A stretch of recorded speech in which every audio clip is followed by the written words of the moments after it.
역대기 29장 1절로 봉독해 드리겠습니다. 다윗 왕이 온 회중에게 이르되 내 아들 솔로몬이 유일하게 하나님께서 택하신 바 되었으나 아직 어리고 미숙하며 이 공사는 크도다.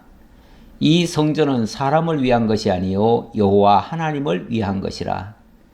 내가 이미 내 하나님의 성전을 위하여 힘을 다하여 준비하였나니 그 기구를 만들 금과 은과 녹과 철과 나무와 또 노마와 가공할 검은 보석과 채석과 다른 모든 보석과 옥돌이 매우 많으며 성전을 위하여 준비한 이 모든 것 외에도 내 마음이 내 하나님의 성전을 사모함으로 내가 사유한 금, 은으로 내 하나님의 성전을 위하여 드렸노니 곧 오빌의 금 3,000달란트와 수는 7,000달란트라. 모든 성전 벽에 입히며 금, 은 그릇을 만들며 장인의 손으로 하는 모든 일에 쓰게 하였노니 오늘 누가 즐거이 손에 채워 여호와께 드리겠느냐 하는지라. 아멘. 우선 5절까지 봉독해 드렸습니다. 자, 오늘은 역대상의 마지막 날이 되겠습니다. 역대상 29장 마지막 장이 되겠는데요.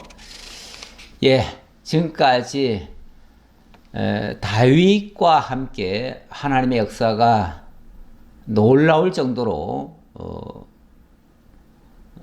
큰 역사를 일으키시며 달려왔습니다. 그런데 이제 오늘은 그 마무리를 할 때가 됐습니다. 다윗이 지난주에 마지막 유언도 했었죠. 유언적인 말씀을 했고 사실 오늘도 그 유언의 연장선이다 그렇게 말씀드릴 수 있고 또 이어서 마지막으로 하는 일은 하나님 앞에 찬송과 감사하는 일입니다. 그리고 그 아들 솔로몬에게 왕위를 계승하는 일. 이게 다윗의 마지막 작품입니다. 마지막 작품이 찬송과 감사로 맞춰진다. 이것도 상당히 저는 의미가 있다고 생각합니다. 그 사람이 일생을 어떻게 살았느냐, 그 사람이 정말 성공적인 삶을 살았느냐, 실패된 삶을 살았느냐, 이거는 어찌 보면 그의 마지막을 통해서 보여질 수도 있습니다. 그래서 우리가 사실 일평생 사는 것도 중요하지만 마지막을 어떻게 장식하느냐도 매우 중요합니다. 그래서 세상에서도 그런 말이 있죠. 끝이 좋으면 다 좋다 이런 말도 있습니다.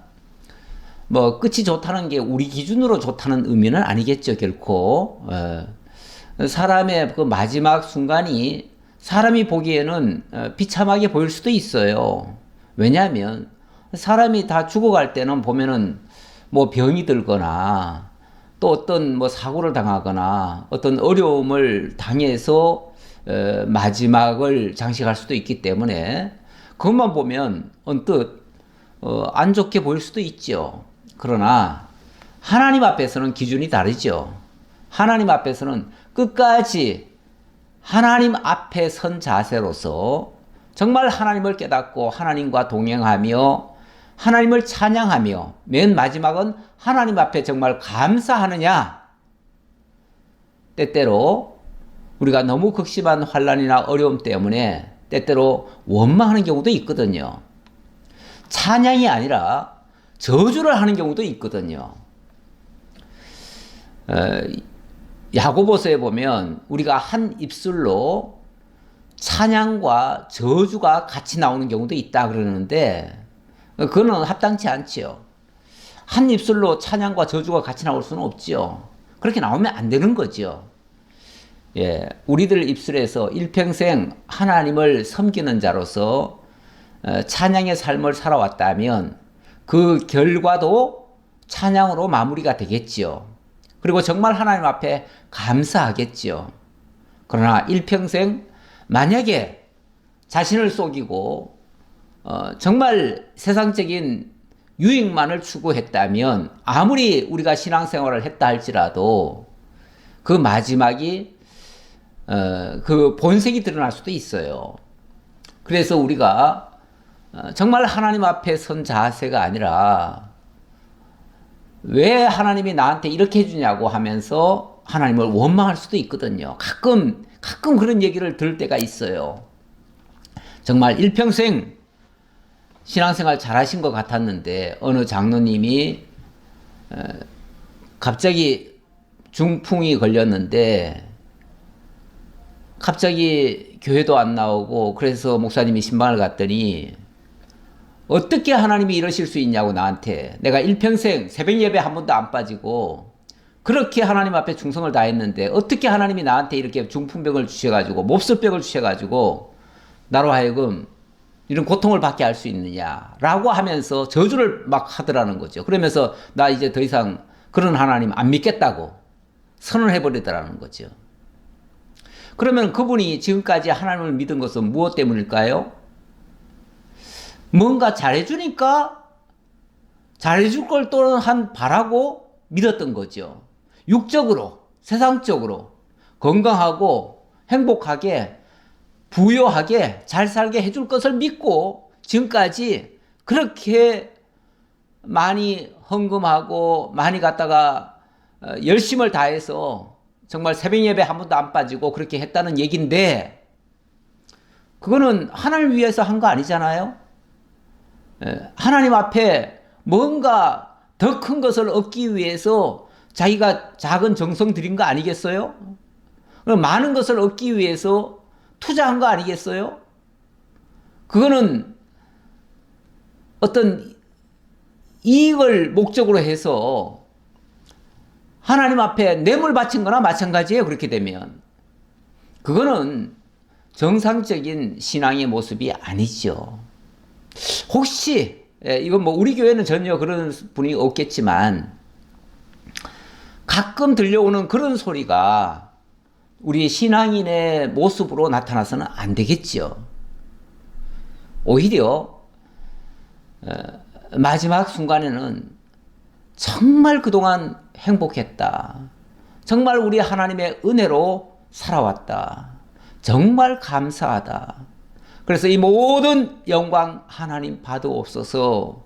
그리고 하나님 찬양하면서 마무리를 한다면 우리의 삶이 정말 깨끗하고 행복한 그러한 신앙생활을 했었다라고 말할 수도 있겠죠. 이게 어찌 보면 그 사람의 결말입니다. 결말인데 오늘 다윗 왕의 결말은 어떠했던가를 살펴보고자 해서 좀 서론이 길었습니다. 자, 다윗 왕이 온 회중에게 이르되 내 아들 솔로몬이 유일하게 하나님께서 택하신 바 되었으나 아직 어리고 미숙하며 이 공사는 크도다. 이 성전은 사람을 위한 것이 아니요 여호와 하나님을 위한 것이라. 다윗 왕이 마지막 숨을 거두는 순간까지 정말 애착을 가지고 꼭 이루고 싶었던 일이 하나 있는데 그거는 바로 성전 건축이었습니다. 이 성전 건축은 뭐 자기 영광, 자기 업적을 나타내려고 한 건 아니었습니다. 만약에 그런 목적이었다면 자기가 기어코 뭘 해냈겠죠. 그런데 하나님이 너는 안 돼 하니까 딱 멈췄죠.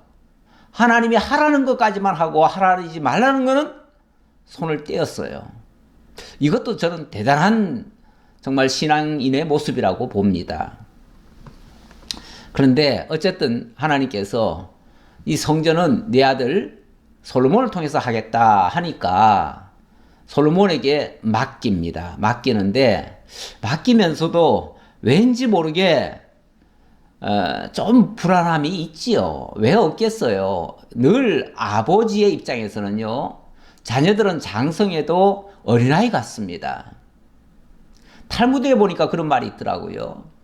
사람은 젊은이와 늙은이가 있는 게 아니고 모두가 다 어린아이와 같다. 어린아이인데 나이가 들면 나이가 든 어린아이, 늙으면 늙은 어린아이, 그렇다는 거죠. 사람의 기본은 그냥 어린아이 같다는 거죠. 그런데 만약에 제대로 성숙하지 않으면 어린아이의 모습이 그대로 있는 것이고요. 정말 말씀을 통해서 또는 교육을 제대로 받아가지고 성숙이 되어지면 그때는 깨달은 어린아이 또는 올바르게 믿는 어린아이, 이렇게 되는 거죠. 그러니까 그 어린아이라고 하는 그 본질은 없어지지 않고 다만 나이가 들면 나이가 드는 만큼 더 성숙해질 수는 있는 거예요. 성숙해질 수는 있는 건데 그렇다고 어린아이의 그 본성이 없어지는 건 아니다. 그런 뜻이에요.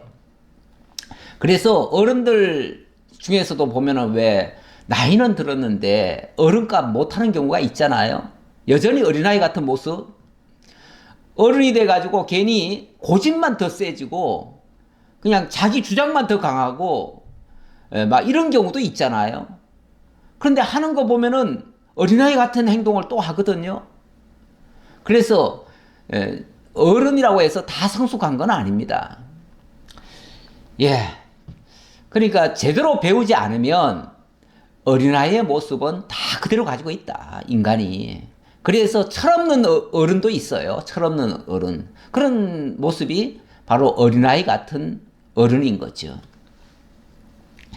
자, 다윗 왕도 온 회중에게 이렇게 말합니다. 내 아들 솔로몬이 유일하게 하나님께서 택하신 바 되었으나 아직 어리고 미숙하다. 아직 어리고 미숙하다. 이 말은요, 백성들한테 내 아들 아직 어리고 미숙하니까 깔봐라 이런 식으로 말하겠어요? 그런 차원이 아니죠. 지금 어찌 보면 뭐 백성 다스리는 문제는 앞으로의 할 일이니까 그것이 다윗이 걱정이 된 게 아니고, 다윗이 걱정하는 부분은 그 성전에 대한 그 관심이 있어가지고 그 성전을 이렇게 어리고 미숙한 이 솔로몬이 어떻게 다 해낼 수가 있겠는가 하는, 어찌 보면 일말의 그 염려 같은 그런 것들이 있는 거죠. 일종의 노파심이죠. 노파심. 네, 노파심이 있어요. 그러면서 이 성전은 사람을 위한 것이 아니요 여호와 하나님을 위한 것이라.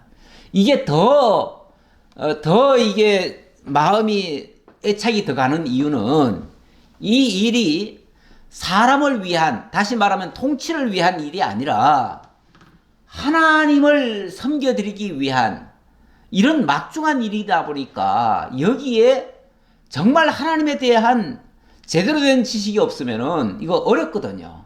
이거는 세상 교육까지 되는 게 아니에요. 하나님을 섬기는 일은요, 세상 지식으로 이게 습득되는 게 아닙니다. 흔히 왜 지식과 지혜를 얘기하잖아요. 지식과 지혜를 얘기할 때 지식이라고 하는 거는 학문을 많이 학교 가가지고 많이 배우면은 지식은 많이 들어올 수 있어요. 그러면 그 사람이 정말 모든 일을 하나님 앞에서 지혜롭게 해낼 수 있느냐? 그렇지 않습니다. 지식은 많은데 지혜가 없을 수도 있어요. 또 그 반대로 세상적인 학문은 제대로 안 배웠지만 굉장히 지혜로울 수가 있어요. 그 지혜롭다고 하는 것은 사람의 이치대로 하는 게 아니라 그야말로 하나님의 어떤 원리나 하나님이 하고자 하는 그것을 깨달아서 거기에 맞춰서 하는 일들, 뭐 그런 것들이 지혜라고 말할 수 있어요. 그래서 굉장히 현명하고 지혜롭고 올바르고 정말 깨끗하고 건전하게 이렇게 하는 경우가 있어요. 근데 지식은 많은데 굉장히 더티한 사람들도 많아요. 굉장히 아주 이기적이고 욕심 사납고 뭔가 배운 것 같은데, 그래서 어떤 사람이 그런 말을 하더라고요. 그래도 배울 만큼 배웠고 뭐 서울대 나왔고 그래서 뭐 제대로 많이 알 것 같은데 하는 행동을 보니까 개차반이라고요. 어떤 사람을 평할 때 그렇게 얘기를 하는 경우를 제가 얘기로 들은 적이 있어요. 이렇게 사람이 정말 지혜롭지 못한 경우가 있어요. 이 지혜라고 하는 거는 그래서 우리가 교회에서 보면은 옛날에 노인네들이 뭐 옛날에 사셨으니까 제대로 학교도 못 다녔지요. 그래서 때로는 이 국어책도 제대로 못 읽어요. 그러신 분이 얼마나 지혜롭게 또 신앙생활을 잘하시고 또 기도하실 때도 보면은 얼마나 기도를 잘하시는지 몰라요. 저는 우리 권사님 송은수 권사님 기도하실 때 보면 기도 소리만 들어도 어떨 때는 감탄이 돼요. 우리 뭐 아시다시피 우리 권사님께서 그렇게 학력이 좋으신 건 아니잖아요. 그러신데 일제시대를 사셨기 때문에 그러신데 기도하실 때 보면은 얼마나 지혜롭게 또는 정말 박학다식한 것 같은 그런 기도를 하셔요. 아니 그렇게 학문적으로 많이 배우신 건 아닌데 어떻게 저런 기도의 말씀을 정말 하나님 앞에 아뢰고 그렇게 조리 있게 말씀할 수 있는가? 이거는 지식 차원이 아니라 바로 지혜 차원입니다. 우리 하나님께서 그분과 함께 하는 거예요. 함께 하고 그분이 하나님과의 교통을 통해서 하나님께로부터 배운 바, 깨달은 바 그런 지혜라고 말씀드릴 수 있겠습니다. 그러니까 지혜라고 하는 거는 세상에서 배우는 게 아니에요. 하나님께로부터 공급되어지는 거예요. 이거는 세상 학문 배운 거하고 전혀 차원이 다르다. 그런 차원에서 이해할 수 있고요. 그런 면에서 아직 어리고 미숙하다. 그런데 이 공사는 너무나 크고 너무나 엄중하다. 이거는 정말 하나님 앞에 바로 세워져야 되는 건데 그것이 조금 이 다윗이 좀 불안하다 그 얘기죠. 그런 차원에서 뭐 솔로몬이 정말 하나님을 잘 경외하고 하나님 앞에 바로 서 있으면 걱정할 게 없어요. 그런데 왠지 모르게 그게 조금 불안하다. 그 부분이에요. 그 부분. 자, 그러면서 내가 이미 내 하나님의 성전을 위하여 힘을 다하여 준비하였노니 곧 기구를 만들 금과 은과 녹과 철과 나무와 또 노마와 가공할 검은 보석과 채석과 다른 모든 보석과 옥돌이 매우 많으며 자 그게 이제 염려스러워서 그렇다고 해가지고 못 맡기겠다 이게 아니고 그럴까봐 내가 미리 다 준비를 했다 그 소리를 하려고 하는 말이에요.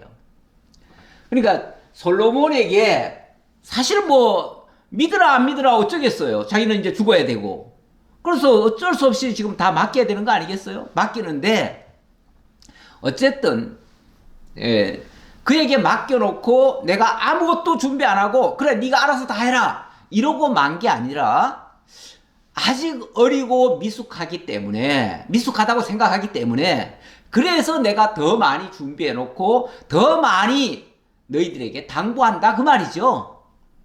자 이거는 일종의 노파심이기도 하지만 또 한편으로는 하나님의 뜻이 이것이다라고 알려주는 내용이에요. 알려주는 내용. 왜냐하면 이 하나님의 뜻에 대해서는 아직까지 솔로몬이 그렇게 잘 알지 못할 거 아니겠어요? 그리고 백성들도 거기까지 생각을 못했을 거 아니겠어요? 근데 어쨌든 하나님께서 다윗에게는 먼저 이 마음을 주셨어요.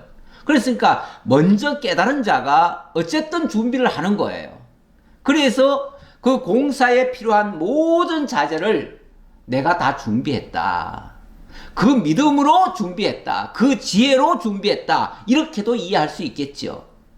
하나님이 깨닫게 해주신 대로 준비해 놨다. 그러니 너희는 내가 준비한 걸 가지고 잘 응용해서 정말 하나님의 뜻을 받들어서 이렇게 잘 공사를 하기 바란다. 이 차원이에요. 이 차원에서 당부하기 위해서 이 말을 하는 거예요.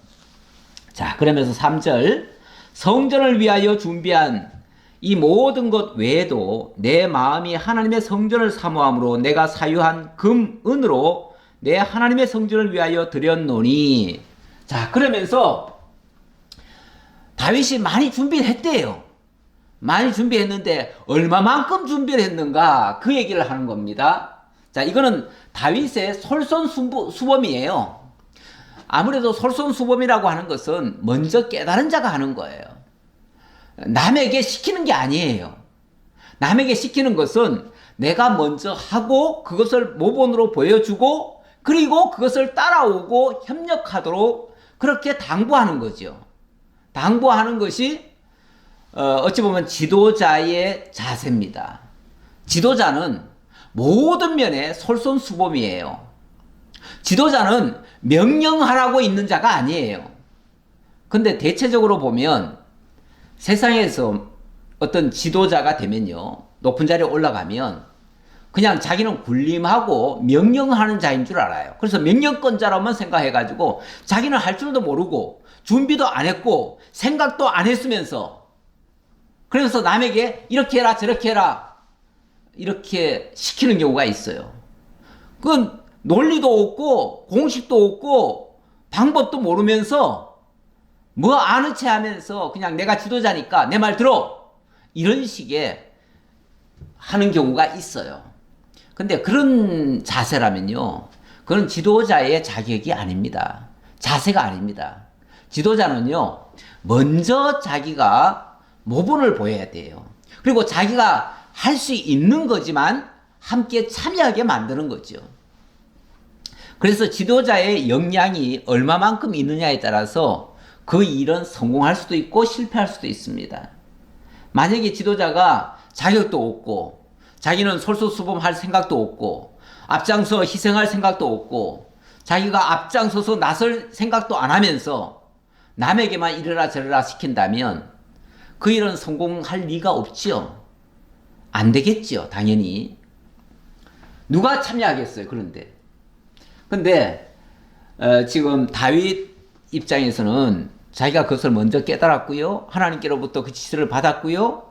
모든 시향도 받았고요. 그리고 자기가 하나님이 먼저 자기에게 주신 그 사유한 금, 은으로 하나님의 성전을 위하여 드렸다 그럽니다. 이게 이제 솔선수범이죠.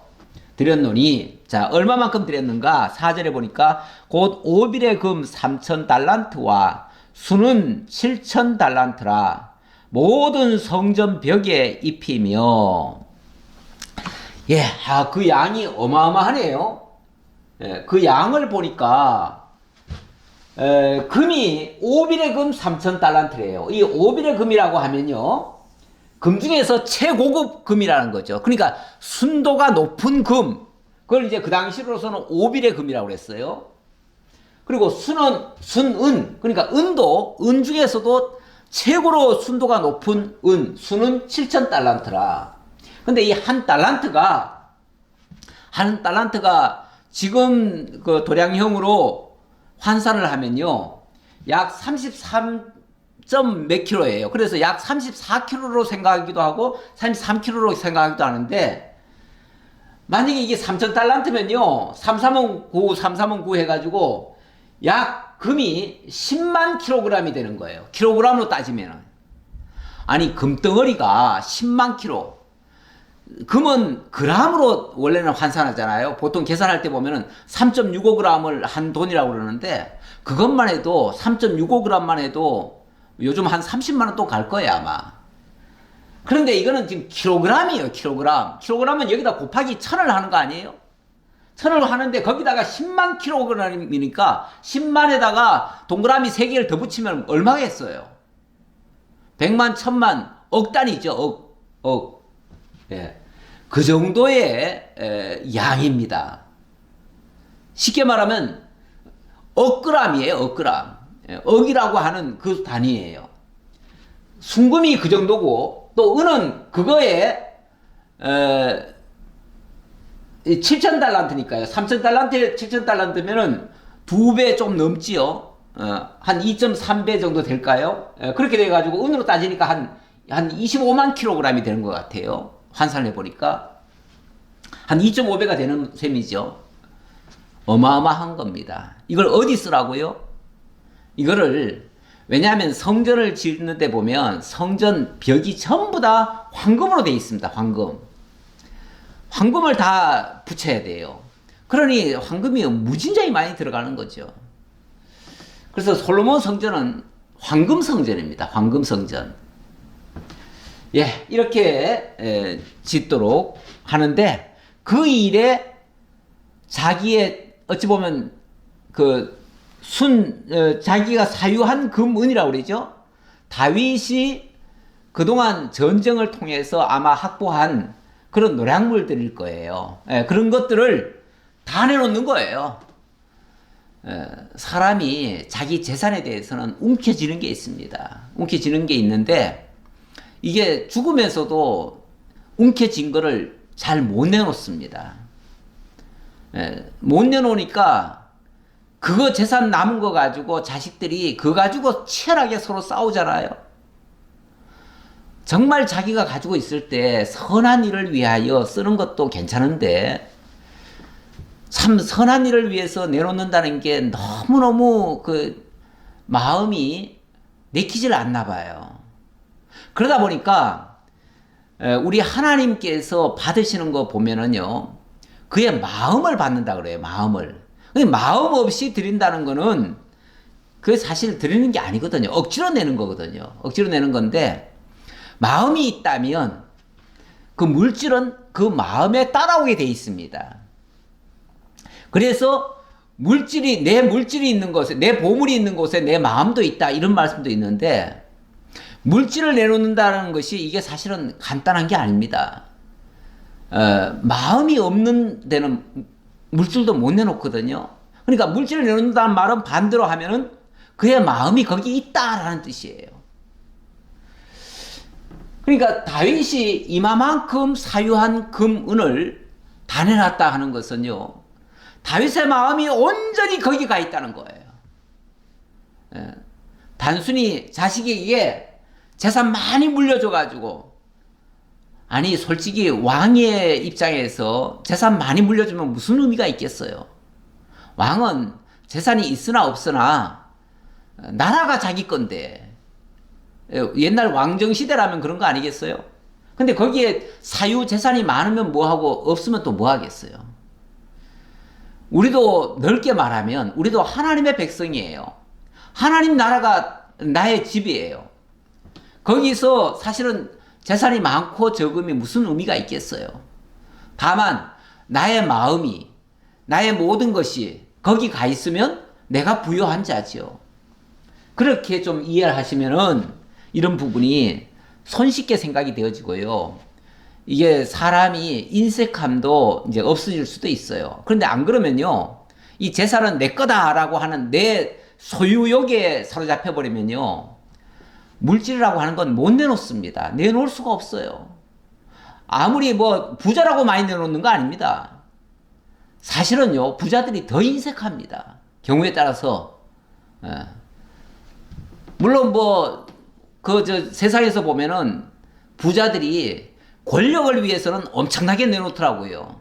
그거는 뭔가 기브 앤드 테이크로 내가 이만큼 내놓으면은 나에게 혜택을 주겠지 하는 그 바람 때문에 그랬을 수도 있어요. 그건 순수하지 않아요, 사실은. 그런데 그냥 기증하거나 정말 사회에 공헌하거나 정말 불우한 이웃을 돕거나 아니면은 뭐 하다못해 자기 회사 직원들 더 풍성하게 주기 위해서 그렇게 풍성하게 내놓는 예는 드물어요. 그래서 맨날 보면은 직장인들 그거 가지고 연봉 협상할 때 보면은 맨날 그거 가지고 싸우잖아요. 뭐 최저임금도 심지어는 안 주려고 최저임금도 그냥 안 올려주려고 그러잖아요. 맨날 싸울 때 보면은. 그게 대기업들이 맨날 그 소리 하는 거예요. 대기업들이 최저임금도 안 올려주려고 하고 그렇게 인색하게 그러면서 엉뚱한 데 보면은 뭐 권력 앞에는 그냥 엄청나게 또 돈을 내놓기도 해요. 그런 것들은 다 비리죠. 예. 금, 은, 그릇을 만들며 장인의 손으로 하는 모든 일에 쓰게 하였노니 오늘 누가 즐거이 손에 채워 여호와께 드리겠느냐 하는지라. 자, 이 말을 하면서 덧붙여 하는 말이 뭐라고 그러냐면 오늘 누가 즐거이 손에 채워 여호와께 드리겠느냐 했는데 손에 채워 여호와께 드리겠느냐 하는 말은 뭔가 그래도 그게 다가 아니죠. 다시 말하면 다윗이 내놓는 걸로 다 되는 게 아니라 그 말이죠. 다윗이 물론 솔선수범으로 많이 내놨지만 그것만 가지고 다 되는 게 아니고 더 많이 들어갑니다. 더 들어가는 거. 그 나머지 부족분, 그 필요분은 누가 거기다 더 채워가지고 그 마저 다 자원해서 채울 수 있겠느냐 그 말이에요. 다시 말하면 이만큼 일을 해야 되는데 이만큼 중에서 내가 요만큼을 내가 담당했다. 그러니 나머지는 누가 채우겠느냐 그 말이죠. 누가 채우겠느냐. 그건 당연히 자원하는 사람이 채워야 되는 거죠. 그건 억지로 하는 건 아닙니다. 그거는 정말 내가 이렇게 선한 일에 하는 일에 이것이 선하다고 여겨지면 동참을 하는 거죠. 그리고 다윗은 이미 이제 세상을 마칠 때이기 때문에 어찌 보면 권력이 이제는 아들에게로 넘어가요. 넘어가기 때문에 그 권력 넘어가는 자 앞에 사람들이 그렇게 헌신하지 않습니다. 그런데 그러다 보니까 여기서 만약에 내놓는 게 있다면 그건 아주 순수한 자원이죠. 자원인데 자 여기서 제가 한 가지 좀 짚고 넘어가면 고린도 후서 8장 2절에 보니까 이건 신약교의 연보의 개념입니다. 연보의 개념인데 연보라고 하는 것이 언뜻 생각하면 연보를 누가 만약에 예를 들어서 좀 많이 했다고 합시다. 그러면 뭐 돈이 많으니까 했겠지. 이렇게 쉽게 생각하는데요. 그런데 연보라고 하는 거는 구약의 헌금 개념이 아니거든요. 헌금이라고 하는 거는 기본적으로 11조 개념이에요. 11조 개념이니까 이만큼 예를 들어서 100을 내가 수입이 있다면은 10원 무조건 내놔야 돼요. 그거 안 내놓으면은 도둑놈이 되는 거예요. 그런데 연보라고 하는 거는 그게 아니거든요. 연보라고 하는 거는 이거는 자원하는 마음이 있어야 돼요. 자원하려면은 뭔가를 깨달아야 돼요. 깨닫는다고 하는 것은 벌써 그 마음이 동의를 해야 되는데 그 일에 대해서 그게 선하다고 느끼고 그 일에 동의를 해야 되는데 그거는 옳기 때문에 하는 거지 돈이 많아서 하는 게 아니에요. 마땅히 내가 감동이 되고 기쁨이 있으니까 하는 거지 이거는 뭐 누가 하라 그래가지고 명령에 의해서 하는 게 아니에요.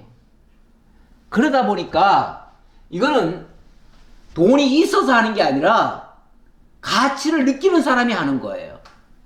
그래서 고린도후서 8장 2절에 보니까 이런 말씀이 있습니다.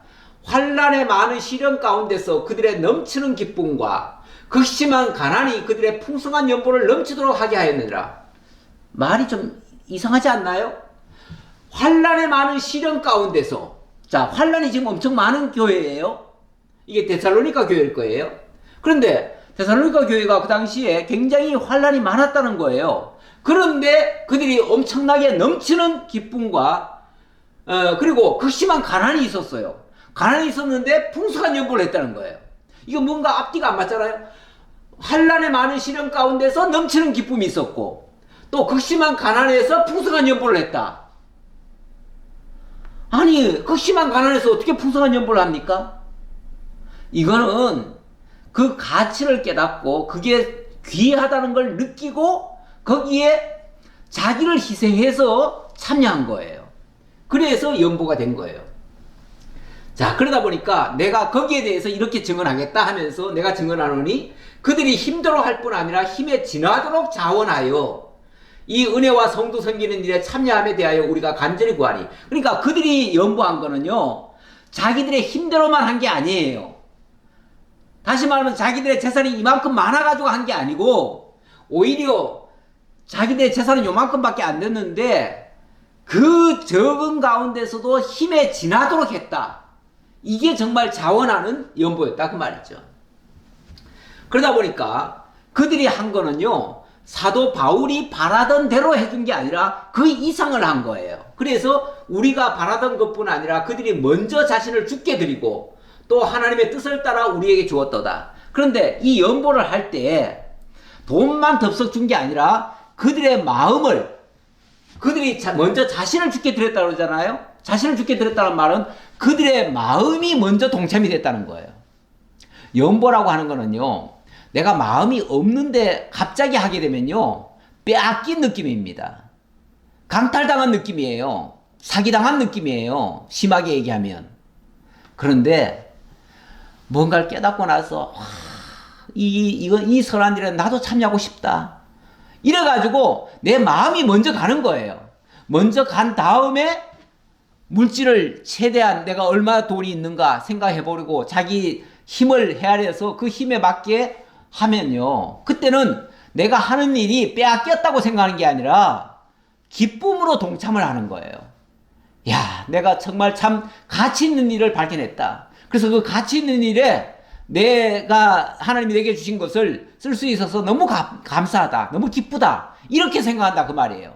다시 말하면 연보해놓고 기쁘고 즐겁고 감사하게 된다. 그 말이죠. 그래서 이 교회의 성도들은 사도 바울의 그 어떤 필요를 얘기를 했더니 거기에 연보를 했는데 이런 식으로 연보를 했다 그 말이에요. 그래서 이 자원에서 하는 거는 그 가치를 깨닫고 하는 거예요. 그리고 그 일에 참여하는 것을 기뻐서 하는 거예요. 오늘날 신약교회의 모든 연보의 원리는 이렇게 감사함으로 하는 것이 억지로 하는 게 아니다. 그 얘기를 말씀드리고, 자, 6절로부터 9절의 말씀은, 자, 이렇게 이 다윗이 얘기를 하니까 그 일에 백성들도 정말 기쁜 마음으로 자원을 하더라. 그 말이에요. 자, 어떻게 자원을 하는가?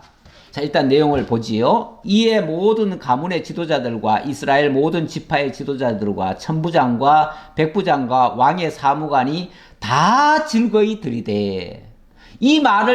아무래도 이 말을 들은 사람들이 그 이제 지도급에 있는 사람들을 불렀으니까 그들이 먼저 들었지요. 그들이 먼저 듣고 그들이 기쁜 마음으로 즐거이 들었대요. 그러면 이 일에는 우리도 참여해야지요. 이 성전에 우리 참여하는 게 얼마나 중요한데요. 우리도 참여할게요. 이랬다 그 말이에요. 이랬다. 자, 그랬더니 하나님의 성전 공사를 위하여 금 5,000달란트와 금 10,000다릭, 은 10,000달란트와 놋 8,000달란트와 철 100,000달란트를 드리고, 아까 다윗만큼은 아니지만 그래도 거기에 준할 만큼 드렸다 그 말이죠. 예, 아까 예를 들면 아까 얼마 드렸다 그랬나요? 금 3,000달란트 드렸다 그랬는데 이들은 금 5,000달란트와 금 10,000다리 그랬으니까 아까 3,000달란트보다 더 많죠. 그러니까 왕이 내놓은 그 재산보다도 더 많은 금, 은을 내놓은 겁니다. 뿐만 아니라 그 외에도 놋을 8,000달란트, 또 철을 100,000달란트. 철이라고 하는 거는 워낙 무게도 많이 나가고 또 철도 많이 필요합니다. 그래서 철도 100,000달란트나 내놨대요. 예, 훨씬 더 많은. 아무래도 왕이 가지고 있는 건 주로 금, 은일 테고요. 또 일반 지도자나 백성급에서는 뭐 철이나 놋이나 이런 것들도 많이 가지고 있었을 테니까 그런 것들을 다 모으니까 이렇게 많아진 거예요. 그래서 뭐 합하면은 몇 배가 됐겠지요. 몇 배. 그게 이제 다 필요한 거예요. 자, 그래 놓고 8절. 보석을 가진 모든 사람은 게르손 사람 여히엘의 손에 맡겨 여호와의 성전 곳간에 드렸더라. 예. 그 외에도 각종 자기가 보석 가지고 있는 거 있으면은 다 갖다 냈다는 거죠. 뭐 이것만이 필요한 게 아니잖아요. 성전에는 사실은 다양하게 필요합니다. 사실 성전에는 여러 가지가 다 필요합니다. 오늘날 우리 신약 교회도 사실은 뭐 연보 그러면은 단순히 돈을 가지고 하나님 앞에 헌금 드린다 이렇게 쉽게 생각하는데 사실은 교회를 위해서 봉사하는 모든 일들이 자기가 가지고 있는 모든 힘들이 다 연보가 되는 거예요. 그래서 딱 뭐 돈이라고 하는 거에 한정할 필요는 없어요. 예. 아니 뭐 다른 것으로 힘이 있는 사람들은 다른 걸로 또 드릴 수도 있지요. 물론 물질이 제일 이제 앞장설 수도밖에 없고요. 예. 그런데 그러기 전에 먼저 그것을 깨닫고 동참하고자 하는 그 선한 마음, 이게 문제 중요하다는 얘기고요. 자, 여기 출애굽기 36장 2절을 가져왔는데 이거는 구약 그 성막 지을 때도 이런 식으로 사실은 성막이 지어졌습니다. 지어질 때 그때는 뭐 누가 돈을 딱 먼저 내놓는다 이런 차원이 아니잖아요. 모든 백성들이 애굽에서 나올 때 애굽 사람들로부터 받은 것들이 있어요. 그것도 어찌 보면 자기네들 것도 아니에요. 다 받은 거예요. 하나님이 주셔서 받게 한 거예요. 근데 그걸 가져왔는데 하나님이 성막 지을 때 너희들 자원하는 자들은 다 내놓으라고 그래요. 그러니까 그 일을 하는데 먼저 하나님께서 감동을 주고 자원하는 마음을 갖게 해요. 그래서 여호와께로부터 그들을 뭐라고 그러냐면 마음이 지혜로운 사람 이렇게 얘기를 합니다.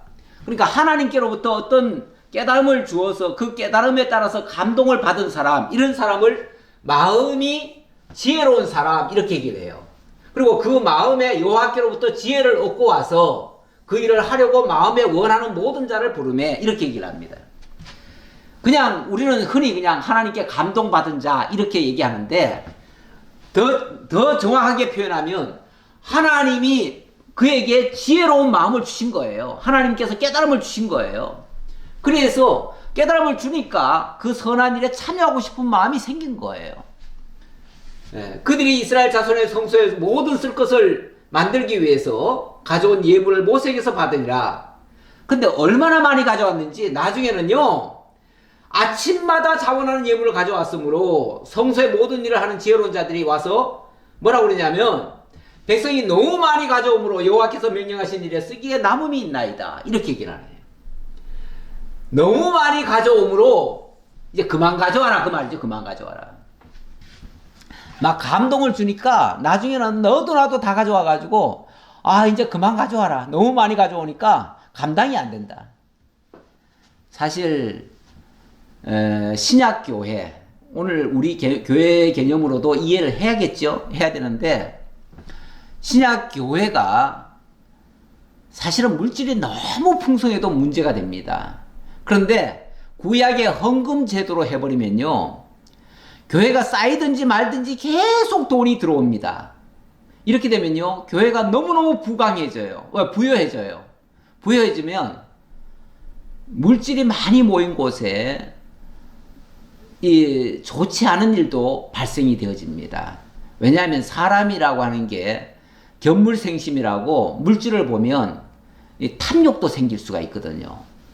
그래서 큰 교회 또는 부유한 교회들이 이 금전적인 문제가 자꾸 일어납니다.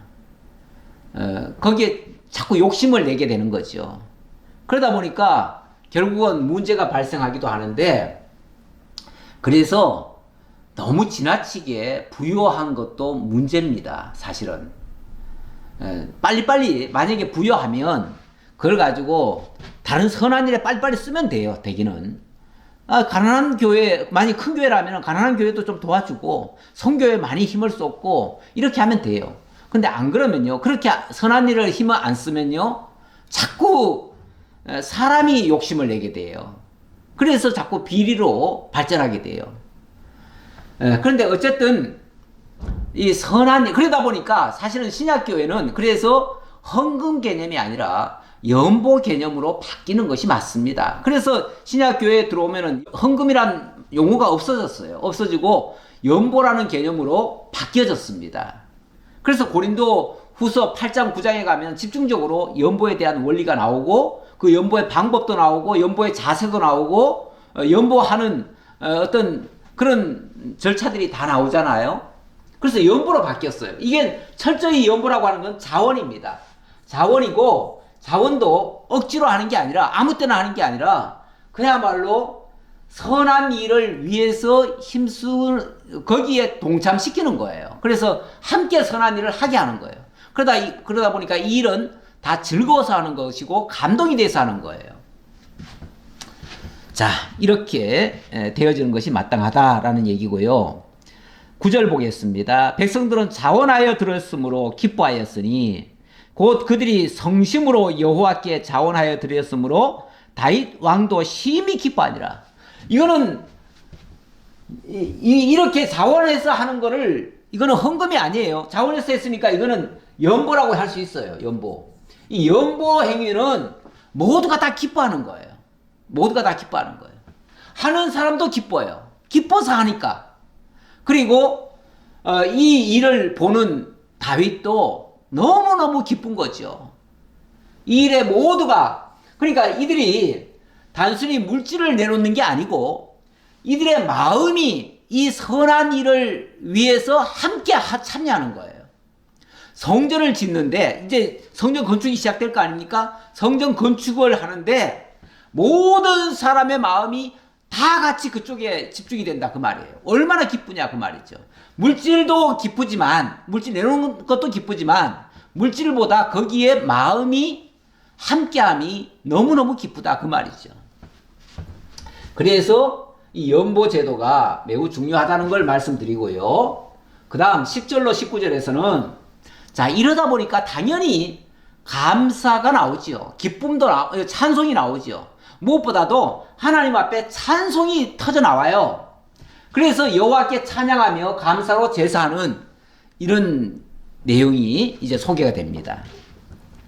다윗이 온 회중 앞에서 여호와를 송축하여 이르되 우리 조상 이스라엘의 하나님 여호와여 주는 영원부터 영원까지 송축을 받으시옵소서. 하나님 송축을 받으시옵소서. 우리가 들으는 이 찬양을 하나님 받으시옵소서. 그런 뜻이죠. 자, 찬양의 내용 봅시다. 여호와여 위대하심과 권능과 영광과 승리와 위엄이 다 주께 속하였사오니 천지에 있는 것이 다 주의 것이로소이다. 여호와여 주권도 주께 속하였사오니 주는 높으사 만물의 머리심이니이다. 예, 하나님 송축 받으시옵소서 하면서 그 내용은 여호와의 위대하심, 권능, 영광, 승리, 위엄 이 모든 것이 다 주께 속했고 모든 영광 하나님 홀로 받으시옵소서 그 말이죠. 그러면서 천지에 있는 모든 것이 다 주님의 것입니다 라고 했습니다. 또 12절에서는 부와 귀가 주께로 말미암고 또 주는 만물의 주제가 되사 손에 권세와 능력이 있사오니 모든 사람을 크게 하심과 강하게 하심이 주의 손에 있나이다. 부와 그러니까 부귀 영화 또는 이 모든 것들이 다 하나님 손에서부터 출발했다 그 말이죠. 하나님 손에서 시작이 됐다. 그러니 이렇게 하는 것이 주께로 말미암았고 주님께서 다 사람을 강하게도 하시고 부하게도 하시고 흥하게도 하시고 다 하신 거니까 하나님 영광 받으시옵소서 그 말이죠. 우리 하나님이여 이제 우리가 주께 감사하오며 주의 영화로운 이름을 찬양하나이다. 자, 그러면서 자, 이 영화로운 이 것에 대해서 우리가 감사하면서 주의 영화로운 이름을 찬양합니다. 그러니까 찬양을 하는 건데 감사하면서 한다 그 말이죠. 네, 감사. 그러니까 찬양이라고 하는 것도 감사함에서부터 출발하는 겁니다. 감사함이 없이는 찬양도 안 나와요. 골로새서 3장 15절을 가져왔는데요. 여기 보니까 이런 말씀이 있습니다. 오늘 우리가 하나님을 찬양할 때 어떤 자세로 찬양해야 되는가를 얘기하는 건데요. 그리스도의 평강이 너희 마음을 주장하게 하라. 너희는 평강을 위하여 한 몸으로 부르심을 받았으니 너희는 또한 감사하는 자가 되라. 자, 하나님이 주시는 그 평강의 마음으로 하나님 앞에 감사해라 그 말이죠. 그리스도의 말씀이 너희 속에 풍성히 거하여 모든 지혜로 피차 가르치며 권면하고. 자, 여기 이런 말씀이 나와요. 우리가 감사도요 솔직히 알지 못하면 감사가 안 나옵니다. 그렇죠? 하나님이 해주셨다는 사실이 깨달아지지 않으면 어찌 감사가 나오겠냐 그 말이죠. 그러니까 그리스도의 말씀이 너희 속에 풍성히 거하여 모든 지혜로 피차 가르치며 권면하고, 피차 가르치며 권면할 때에 그 감사함이 깨달아진다 그런 의미겠지요. 그랬을 때에 그 감사함이 시와 찬송과 신령한 노래로 나타나는 거예요. 그 감사함을 시와 노래와 신령한 노래로, 찬송과 신령한 노래로 부르면서 감사하는 마음으로 하나님께 찬양하고, 또 무엇을 하든지 말이나 일이나 다 주 예수의 이름으로 하고 그를 힘입어 하나님께 감사하라. 자, 그런데 이 모든 것이 그리스도로 말미암아 이루어졌음을 깨닫고 하나님 앞에 찬양해라 그 말이죠. 진도가 조금 더 빨리 나가야 될 것 같습니다. 자, 그러면서 이 감사의 내용 이어서 말씀드리겠습니다. 나와 내 백성이 무엇이기에 이처럼 즐거운 마음으로 드릴 힘이 있었나이까? 모든 힘이 주께로 말미암아 싸우니 우리가 주의 손으로 받은 것으로 주께 드렸을 뿐이니이다. 자, 이들이 하나님 앞에 정말 예물을 자원하는 마음으로 드리고 있잖아요. 드리는데 이게 어디서 나온 거냐 그 말이죠. 내 거를 드린다고 생각하면요, 감사가 아니라 빼앗기는 느낌이에요. 내 거라고 생각하면요. 그런데 하나님이 주셔서 내가 하나님 앞에 드릴 수 있게 됐다면은 이거는 내 걸 드린 게 아니잖아요. 하나님 걸 드렸는데 하나님이 나를 통해서 드리게 했으니까 내가 이 드릴 수 있었다는 게 너무너무 기쁘잖아요. 내 거라고 생각하면, 다시 말씀드리는데요, 내 거라고 생각하면 빼앗기는 느낌입니다.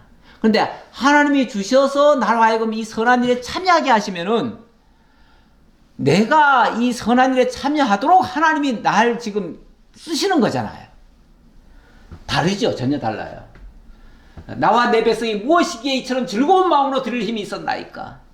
내 거라고 생각하면 절대 즐거운 마음으로 드릴 수가 없습니다. 그런데 즐거운 마음으로 드릴 수 있었다는 것은 이 모든 것이 주께로 말미암았기 때문에 우리가 주의 손에서 받은 것으로 주께 드리는 겁니다. 하나님께서부터 주신 것을 드리는 거니까 이거는 내가 아까운 마음이 아니고요, 즐거운 마음으로 드릴 수 있다 그 말이에요. 오늘날 연보하면서 혹시 손이 떨릴 수도 있어요. 언젠가 한번 연보를 하시면서 그분이 11조를 경제적으로 어려워가지고 11조를 못 드리신 분이 있어요. 그랬는데 몇 번을 못 드렸는데 사업이 폭삭 망해버렸어요. 그러니까 이제는 드릴 힘도 없고 드릴 수가 없어요. 그런데 어느 목사님한테 자기 어려운 얘기를 했더니 11조 떼먹어서 그렇다고 당장 11조 내놓으라고 막 그러셨대요. 불어를 내렸대요. 근데 이분이 그 11조를 내려고 하는데 저한테 와서 또 묻는 거예요. 혹시 그 목사님 그 말이 맞습니까? 11조를 못 들여가지고 내가 이렇게 망했습니까? 라고 얘기를 하더라고요. 그래서 내가 그거는 아니라고, 그거는 아니니까 정말로 어려우면 어떻게 하겠냐고, 못 드리는 거죠. 그런데 그걸 못 드렸으니까 빚을 내서라도 그걸 갚아야 된다, 이런 식으로 생각해가지고 어디서 돈을 마련해 왔더라고요. 그래가지고 이걸 낼까요 말까요? 연보하면 늘려다 말고 아까운 마음에서 또 못 내는 거예요. 그래가지고 저한테 한번 그런 참 고민을 털어놓으신 적이 있는데, 사실 내 돈이라고 생각하면요, 아깝지요. 아까워요. 손이 들어가지는 않습니다, 연보통으로.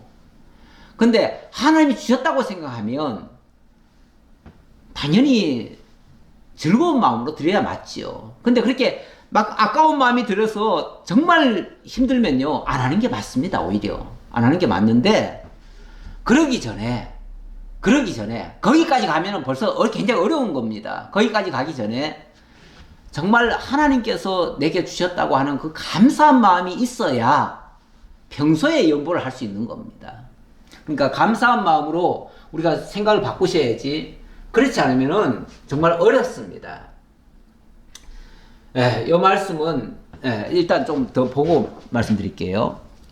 우리는 우리 조상들과 같이 주님 앞에서 이방 나그네와 거류민들이라 세상에 있는 날이 그림자 같아서 희망이 없나이다. 우리 하나님 여호와여, 우리가 주의 거룩한 이름을 위하여 성전을 건축하려고 미리 저축한 이 모든 물건이 다 주의 손에서 나왔사오니 다 주의 것이니이다. 이 성전을 위해서 쓰려고 드리는 이 연보가 정말 하나님께로부터 왔다고 하면, 지금까지 하나님께서 내게 주신 것이 바로 이때를 위하여 하나님이 저축하게 하신 것입니다 라고 말을 하는 거죠. 다시 말하면 내가 어떻게 벌어모은 돈인데, 이렇게 생각하면 절대로 못 내놓습니다. 내놓을 수가 없지요. 아까워서 어떻게 내놓습니까? 그런데 하나님께서 이때를 위하여 내게 물질을 주셨다. 하나님 감사합니다. 이 선한 일에 내가 쓸 수 있어서 너무 감사합니다. 이렇게 하면 감사가 나온다 그 말이에요. 그러니까 이거는 우리 생각에 변화가 있어야 돼요. 물질이 내 거라고 생각하면 절대 못 내놓습니다. 자, 여기 이거는 이제 이 본문에 대한 제가 설명을 좀 하려고 적어놨는데요. 사도행전 20장 33절에 보면 이거는 사도 바울이 복음을 전하면서 사도 바울은 자기가 직접 돈벌이를 해가면서 사람들에게 신세 안 지우고 자기가 물질을 벌어가지고 연보해가면서 선한 일을 했는데 이 일을 하면서 한 말이에요. 내가 아무의 은이나 금이나 의복을 탐하지 아니하였고 여러분이 아는 바와 같이 이 손으로 나와 내 동행들이 쓸 것을 충당하여 범사에 여러분에게 모분을 보여준 바와 같이 수고하여 약한 사람들을 돕고 또 주 예수께서 친히 말씀하신 바 주는 것이 받는 것보다 복이 있다 하심을 기억하여야 할지니라. 이거는 혹시라도 사도 바울에 대해서 오해하고 사도 바울 돌아다니면서 돈이나 뜯어먹으려고 한다 이런 오해할까봐 이 말을 하는 겁니다. 사실은요, 남의 손에서 뭘 받는 것이요, 받는 것이 좋은 게 아닙니다. 주는 게 좋은 거죠. 받는 것보다 주는 것이 복이 있다. 내가 남에게 받는다고, 내가 받아서 먹고 산다고 하면요, 빌어먹는 거 아닙니까? 막말로? 목회자도 마찬가지예요. 목회자도 빌어먹는다라고 생각하면 비참한 거 아니겠어요? 그런데 할 수만 있으면 목회자도 정말 교회를 위해서 희생을 하고 봉사를 하고 내가 정말 하나님 앞에 내놓을 게 많다면 얼마나 복되겠어요. 받는 것보다 주는 게 훨씬 많은 게 좋은 거죠. 성도들도 마찬가지입니다. 교회로부터 뭔가 도움을 얻을까 생각하는 것보다 교회를 위해서 내가 희생하고 봉사할 게 있다고 하는 것이 얼마나 복이 있느냐 그 말이죠. 내가 교회를 위해서 이만큼 투자했다, 많이 내놨다 이렇게 자랑할 것이 아니고요. 그리고 내가 많이 했다라고 남 앞에 의시될 게 아니고요. 자만할 게 아니고요. 그렇게 생각하면요, 정말 물질이 내 거라고 생각하면요, 내놓고도 아까운 마음이 들 수도 있고요, 아니면은 남한테 자랑스럽게 또 자기를 내세울 수도 있어요. 그래 놓고 또 돈 좀 내놨다고 또 큰 소리 칠 수도 있고요. 그러면 하나님 앞에 그거는 옳은 게 아닙니다. 그건 내놓고 하나님 앞에 혼날 수도 있어요. 왜냐하면 우리 하나님은 그런 게 필요하신 분이 아니거든요. 물질이 필요하신 분이 아니에요, 하나님은. 그의 마음이 필요하고요. 하나님이 주신 것을 감사한 마음으로 내놓기를 원하시지 억지로 그렇게 내놓고 자기 자랑하라고 남한테 의시되라고 하는 말 아니에요. 오죽하면 사도 바울도 내가 너희들에게서 정말 조금 더 내가 받으려고 하지 않았다. 그래서 사도 바울이요, 초기에는요 자기가 직접 돈 벌어가면서 봉사했어요. 그러다가 나중에 말년에는 에바브라 그 부부를 만나가지고 같은 장막업을 하는 사람인데 그 사람이 같은 장막 일하다가 사도 바울이 그렇게 자기가 돈벌이 해가면서 하는 걸 보고 우리가 다 책임질 테니까 이제 말씀에만 전념해 주십시오 해가지고 그때부터 사도 바울이 그때는 일을 안 했어요. 나중에는 마지막에는 초기에는요 자기도 일해가면서 복음 전했어요. 목회자의 자세는요 기본적으로 이래야 됩니다. 모든 지도자의 자세는 다 기본적으로 이래야 됩니다. 교회로부터 도움을 입으려고 하지 말고 함께 교회를 세워가기 위해서 내가 정말 교회를 위해서 희생할 수 있다면 얼마나 복되냐 이 말이에요. 제가 오늘 마치려고 했는데 도저히 못 마치겠습니다. 오늘 여기까지 하도록 하지요. 아버지 하나님 감사합니다. 오늘도 하나님 저희들에게 정말 깨닫는 마음으로 감사하는 마음으로 또 하나님의 선한 일에 성전을 건축하는 일에 동참하게 하신 거 너무나 감사합니다. 다윗의 마지막이 정말 이렇게 아름답게 열매 맺고 결실되어지는 모습을 보고 너무나 감사합니다. 또 그의 입술에서 찬양과 감사가 터져나온다는 것도 너무나 감사합니다. 이 일에 모든 백성들도 함께 감사하고 기뻐한다니 또 그 역시 또한 너무나 감사한 일입니다. 오늘날 신약교회를 세워가는 일에도 저희들 함께 참여하게 하시고 이 선한 일에 우리가 즐거운 마음으로 함께 연보하고 함께 세워가는 일에 다 동참할 수 있도록, 그것도 기쁨으로 참여할 수 있도록, 감사함으로 참여할 수 있도록 하나님 은혜로 더하여 주옵소서. 베풀으시는 은혜 감사드렸고 예수님 이름으로 기도하옵나이다. 아멘.